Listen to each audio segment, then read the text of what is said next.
Vamos falar agora sobre esporte com o Sérgio de Boccaccio. Boa tarde, Boccaccio. Saudades. Saudade, obrigada. O Boccaccio, saíram agora as regras para o Campeonato Carioca do ano que vem, né? O que tem de novidade? De novidade, que é uma surpresa, né? Boa tarde mais uma vez. É uma surpresa, o regulamento muda apenas em 2 itens no artigo 18, parágrafos 5º e 6º. Diz lá o regulamento que o campeão e o vice-campeão do ano passado, desse ano, né, porque ainda estamos em outubro, né? Desse ano, no campeonato do ano que vem, serão mandantes nos clássicos contra os demais. Quem são os demais? Flamengo e Fluminense, que são os 2 clubes que estão batendo de frente com a federação, querendo uma série de outras mudanças no regulamento, propondo a criação da Liga Rio-Sul-Minas, batendo de frente com a presidência da federação.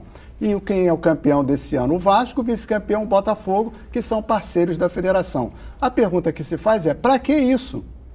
Não faz sentido algum uma imposição como essa. Respondem Flamengo e Fluminense por sua parte. Isso faz com que, por exemplo, Vasco e Botafogo, nos clássicos contra Flamengo e Fluminense, possam estipular o preço do ingresso.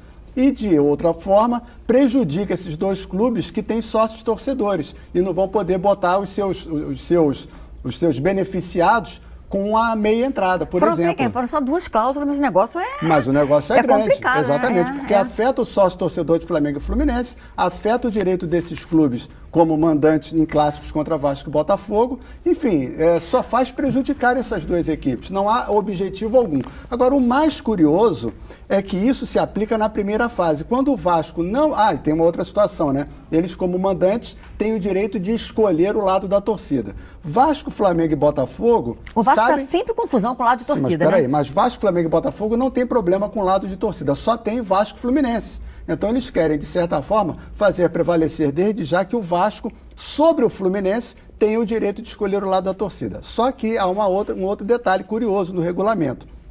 Tem que olhar com atenção. Isso só se aplica na primeira fase. Quando os clássicos são Vasco e Flamengo, nenhum problema de lado de torcida. Fluminense e Flamengo também não. Botafogo e Fluminense e Vasco e Botafogo. Esses já são os clássicos da primeira fase. Agora, Vasco e Fluminense... Pois é, aí é que tá. Não, na primeira fase eles não se enfrentam porque estão no mesmo grupo, grupo A. Na segunda fase, que formarão os grupos C e D, no grupo C, os 4 primeiros de A e B, e no grupo D, aí o resto do campeonato, não importa, o que interessa é o grupo C, o time que ficar em primeiro lugar no grupo A e em primeiro lugar no grupo B serão mandantes em menos jogos dos que os que ficarem em segundo lugar. Por quê? Porque já entendem que Flamengo e Fluminense, pelo menos em tese, vão ficar em primeiro lugar na primeira fase, porque, pelo menos hoje, tem equipes melhores. O Vasco praticamente caindo para o grupo B, para a Série B do Brasileirão, e o Botafogo subindo da Série B. Então, em tese, Flamengo e Fluminense vão ficar em primeiro lugar nos seus grupos. E aí, na segunda fase, eles serão mandantes em menos jogos do que os que ficarem em segundo. Não devia ser o contrário?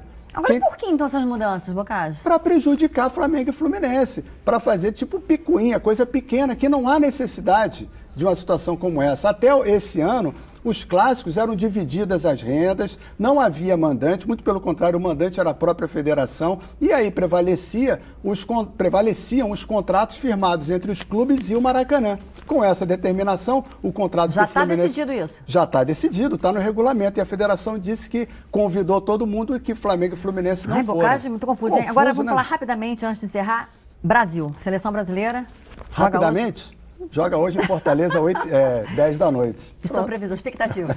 A expectativa Ainda dá, fala da expectativa, vai. A expectativa é de que o Brasil tenha um desempenho melhor do que contra o Chile. Não foi mal contra o Chile, mas perder lá era um resultado até normal. Hoje, contra a Venezuela, é obrigatória a vitória. Vamos conferir, né? Vamos conferir. Obrigada, Boccaccio.